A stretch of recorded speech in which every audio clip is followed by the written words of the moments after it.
నీ వాళ్ళు నీ గురించి ఎంత తప్పుగా అనుకుంటున్నారో తెలుస్తుందా నీకు? అనుకుంటే అనుకున్నారు, ఇప్పుడు కొత్తగా అనుకునేదే ఉండదు, మొదటి నుంచి ఉండేదే కదా. మారాలనిపించదా నీకు? నిన్ను నువ్వు మార్చుకోవాలని అనిపించదా? బిడ్డని ద్వేషించే పరిస్థితి ఏ కన్ను తండ్రికైనా వస్తుందా? కానీ నీ విషయంలో ఉందంటే ఎందుకు? ఇదిగో ఇలా ముందు వెనక ఆలోచించకుండా గొడవలు పడ్డం, తాగి తిరగడం వల్లే కదా ఇదంతా. నేనింతే అంటే ఎవరూ ఏమీ చేయలేరు. నీకు నువ్వు అనుకోవాలి నేను మారాలి అని, మారడానికి ప్రయత్నించాలి.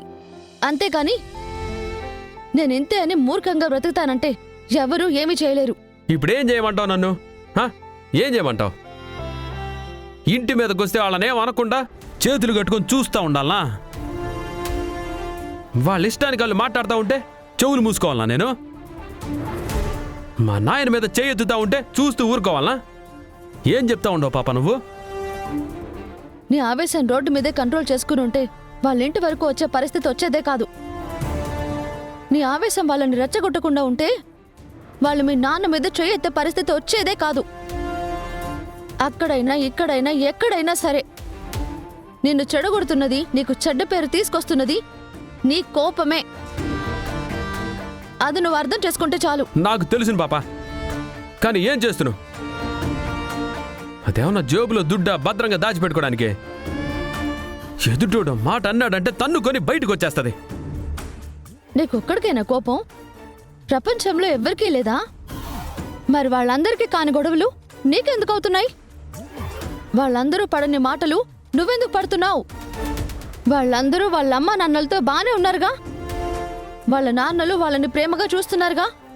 మరి మీ నాన్నకి నీ మీద ఎందుకు ప్రేమ లేకుండా పోతుంది?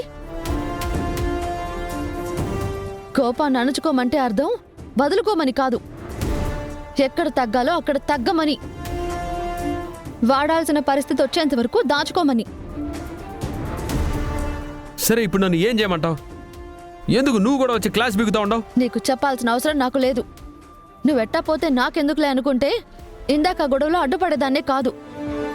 మంచు చేసి కూడా మాట పడుతున్నావే, అవతల వాళ్ళు తప్పు చేసి కూడా నిన్ను నిందితుణ్ణి చేస్తున్నారని మాట్లాడాల్సి వస్తోంది. అందుకే నీకు చెప్పాలనిపించింది చెప్పాను. నీ కోపమే నీకు శత్రువు. నీ కోపమే అందరికీ నిన్ను దూరం చేస్తుంది, ముఖ్యంగా మీ నాన్నకి. ఆ కోపాన్ని కంట్రోల్ చేసుకోవాలని నీకు అనిపిస్తే, మారాలని నువ్వు మనస్ఫూర్తిగా కోరుకుంటే ఒక పని చెయ్యి. నీకు కోపం వచ్చినప్పుడు ఆవేశంతో పిడికిలి బిగిస్తావు కదా, 10 అంకెలు లెక్కపెట్టు. 10 సెకండ్లు నీ కోపాన్ని కంట్రోల్ చేసుకో. ఆవేశం ఎప్పుడూ ఆలోచనల్ని చంపేస్తూనే ఉంటుంది. ఆలోచన లేని ఆవేశం ఎప్పుడూ తప్పులే చేయిస్తుంది. అందుకే కోపాన్ని నిగ్రహించుకుంటే అందరి మనసులో గెలుచుకుంటావు, అందరితో సంతోషంగా ఉంటావు. సినిమాలో టిప్స్ అనేది తీసుకొచ్చి నాకు చెప్తా ఉండవు నువ్వు? ఇదే చెప్పేది. ముందు చెప్తే వినడం నేర్చుకో, అర్థం చేసుకోవడానికి ప్రయత్నించు. నేను చెప్పింది తమాషాగా అనిపించొచ్చు, ఒక్కసారి ప్రయత్నించి చూడు. ఆ ప్రయత్నం నీకు ఉపయోగపడితే నిన్ను నువ్వే మార్చుకుంటావు.